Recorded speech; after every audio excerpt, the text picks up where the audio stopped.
All right, welcome back to Civil War II.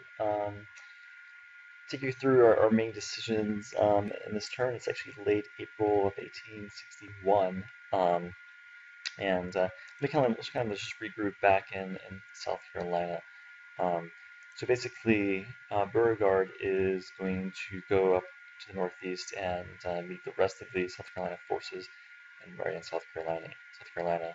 Once North Carolina secedes next turn, we'll be able to move through.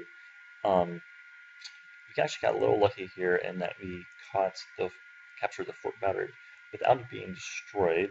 So it has a weight of 2. So what I'm going to do is send over, use the Huntress Squadron to go pick that up, and we're going to take it to a port on a rail line and then send it north.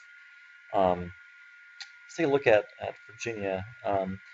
Basically, a couple main objectives. One is we're going to move in and take Norfolk this turn. And actually, we can go ahead and send this force on backwards, kind of over on to Harper's Ferry. And so what's going to happen is it'll basically take it and then it'll come back and continue on. I'm actually going to be defending with Norfolk and Suffolk with a force, so I'm going to go ahead and send a General Johnson to Suffolk to get ready to receive a force there. Yeah, so I'm trying to actually going to hold Norfolk absolutely as long as possible. We're going to send Smith up here to Fredericksburg, waiting to I'm sorry, Smith is going to Manassas, Whiting's going to Fredericksburg, and we have General Winder going to Winchester, and let's see, who's going over to Harper's Ferry? N.S. Evans. Yeah, a couple other moves on moving the generals around. I'm actually going to be sending Ruggles probably somewhere to the west. It's kind of like a +2 in capacity. We have M.J. Thompson here who has certain a couple benefits for the supply range from the deep greater, so probably going to send them out for action in Missouri and Kansas or possibly Texas.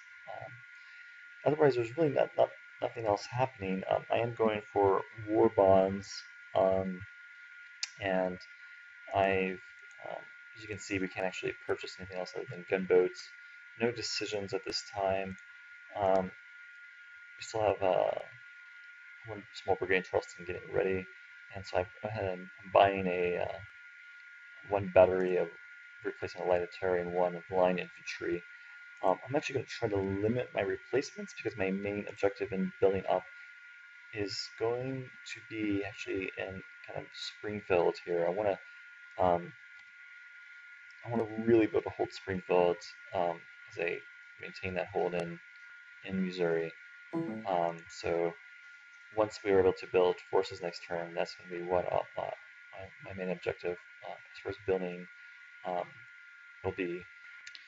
Right, so I'm about to run the turn. As you can see here, Beauregard has been made our first general of an army, and I haven't made any of these, haven't done any of these decisions yet.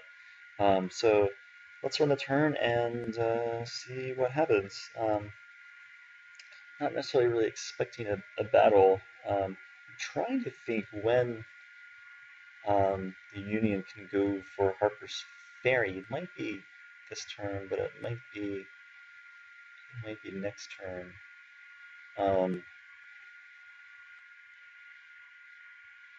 Okay, so we processed the turn. Actually, we're no battles. So let's go kind of take a look at what is going on in Virginia. So we have taken Harper's Ferry.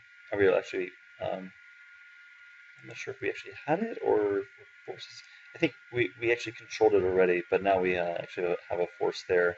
You can see that Johnson's army has appeared in Warren, quite depleted. Winder's now in holding here in Winchester with the militia units. Suffolk militia is on the way to Harper's Ferry. It's 6 days away. The Army of the Potomac has also arrived in Manassas. So we'll just go ahead and move those guys over. Take out Smith while using something else. Of course, McDowell is there in Alexandria. These forces popped up in Norfolk when we took it, and let's see if there's anything else. Okay, so we took Norfolk. Our unit has arrived to pick up the batteries in Fort Sumter.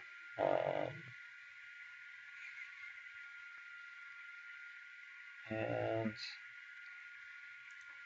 okay, so the brigade is nearly finished. What is finished in South Carolina. And here we go. So here's a couple announcements. So the United States, they've abandoned Harper's Ferry, and then we've actually taken over by choice with an actual military unit and plus 10 production in Richmond.